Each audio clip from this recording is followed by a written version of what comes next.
राजनीतिक विश्लेषक हैं, वैसे वो प्रवक्ता बैठे हैं बीजेपी के, उनसे पूछिएगा सवाल। नहीं, वो तो भारतीय जनता पार्टी की ज्यादा वकालत तो मिश्रा जी कर रहे हैं। नहीं, वो बीजेपी के विश्लेषक हैं।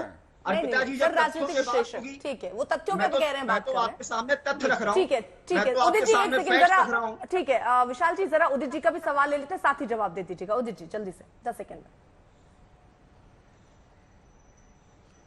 देखिए, अभी उस राजस्थान में संजीवनी क्रेडिट सोसाइटी में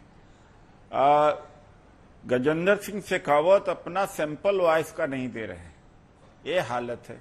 दूसरी बात, एकनाथ शिंदे के साथ जो एमएलए गए थे, 16 एमएलए के ऊपर ईडी का नोटिस और इनकम टैक्स नोटिस का था। जो ये बीजेपी को सरकार ईडी से बनवाते हैं। अच्छा। 16, उसके बाद में अब छगन भुजबल भी गए, तटकरे जी भी गए, प्रफुल्ल पटेल भी गए, अजीत पवार भी गए, और इन्हीं के बारे में मोदी जी ने। तीसरी बात है कि ईडी के रेट्स बढ़े हैं, तो किसके ऊपर बढ़े हैं? विपक्ष के ऊपर बढ़े हैं। ईडी के रेट में डिस्पोजल कितना हुआ है आप जानते हैं? 5% का भी केवल डरवाने का।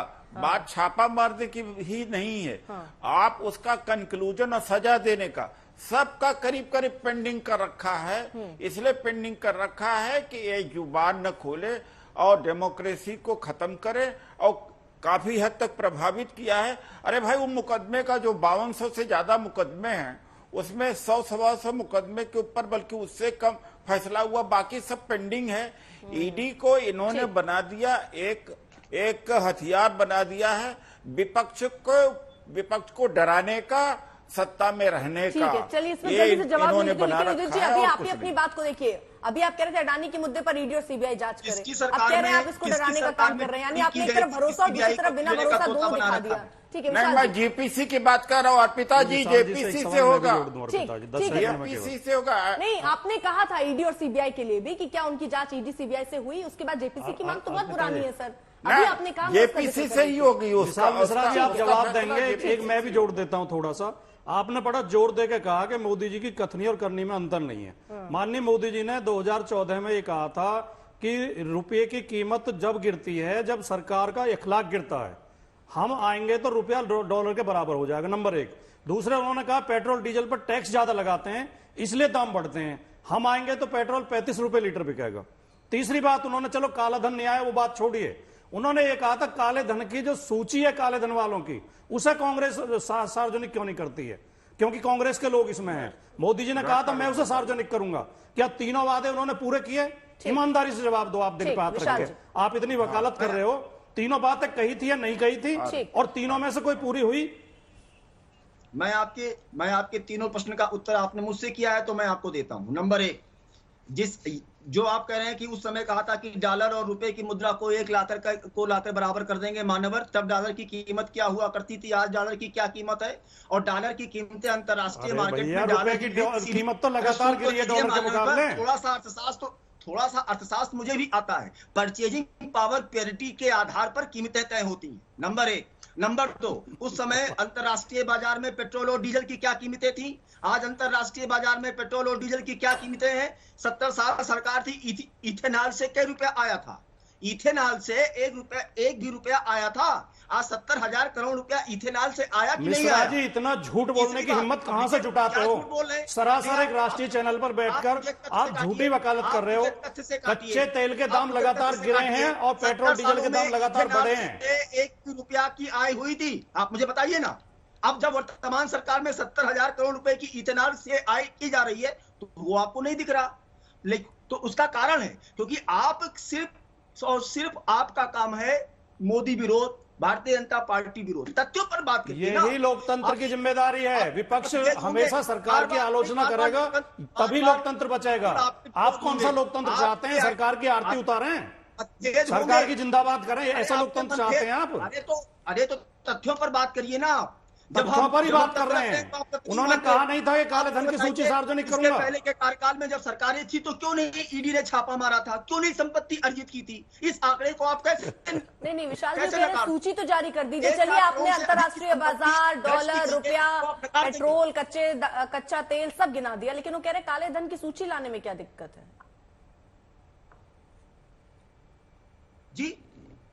काले धन की सूची सार्वजनिक क्यों नहीं की, जो मोदी जी ने कहा था कि मैं सार्वजनिक करूंगा काला धन किस किस का है, स्विस बैंक में किस किस के अकाउंट हैं, मैं सार्वजनिक करूंगा। इंतजार करिए, भ्रष्टाचार के खिलाफ जीरो टॉलरेंस की नीति चल रही है, वो भी उजागर हो जाएगी। तब मत कहिए बीजेपी का बचाव करने के लिए। अभी जब ईडी छापा नहीं मारती है तब कहते हैं छापा क्यों मारती है, जब छापा मार देती है तो कहते हैं छापा क्यों मारते हैं। चट भी आपकी पट भी आपकी। ठीक है सर, मैं एक चीज जल्दी से प्रेम शुक्ला जी को भी, क्योंकि काफी देर से बहुत ही धैर्य के साथ वो सुन रहे हैं। प्रेम शुक्ला जी, मुझे एक बात बताइए ना, प्रधानमंत्री ने आज कहा कई मंत्री तो अभी से सरकारी बंगले खाली करने में लग चुके हैं राजस्थान की स्थिति को देखते हुए, क्योंकि वो चुनाव हार रहे हैं। सर कौन कौन खाली कर रहे हैं? प्रधानमंत्री जी के पास निश्चित तौर पर सूची होगी, वो तो जारी कर देंगे ना सर। तथ्यों के कोई तर्क देते नहीं है ना कोई बात रखते हैं, निश्चित जारी हो जाएगी। अभी आपके सेल कंपनियां 4 लाख सेल कंपनियां अगर पकड़ी गई तो सूची नहीं आपको लगता है?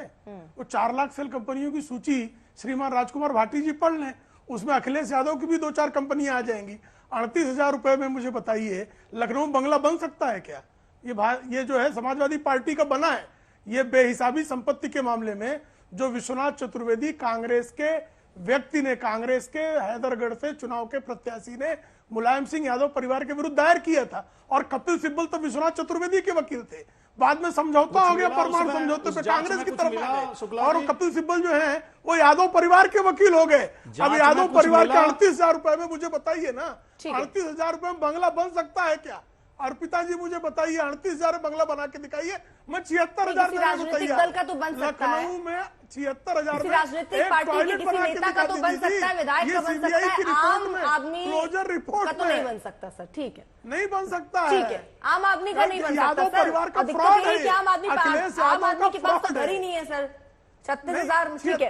मैं एक जल्दी से उदित राज जी से भी, ठीक है सर, एक छोटा सा जल्दी से रिएक्शन उदित राज जी से भी लेना चाहूंगी। उदित जी देखिए, अब जो ये स्लोगन है, क्योंकि इसको बहुत डंके की चोट पर कांग्रेस पार्टी भुना रही थी, मोहब्बत की दुकान, अब इस पर प्रधानमंत्री वार कर रहे हैं, लेकिन ऐसा रिकॉर्ड रहा है, चौकीदार चोर हो या ऐसे बहुत पुराने बयान जो डैमेज कर गए हैं। आपको लगता है मोदी इस पर जिस तरह झूठ की दुकान बोल रहे हैं, आपको लगता है डैमेज करेगा कांग्रेस पार्टी को, नुकसान हो सकता है इससे कुछ?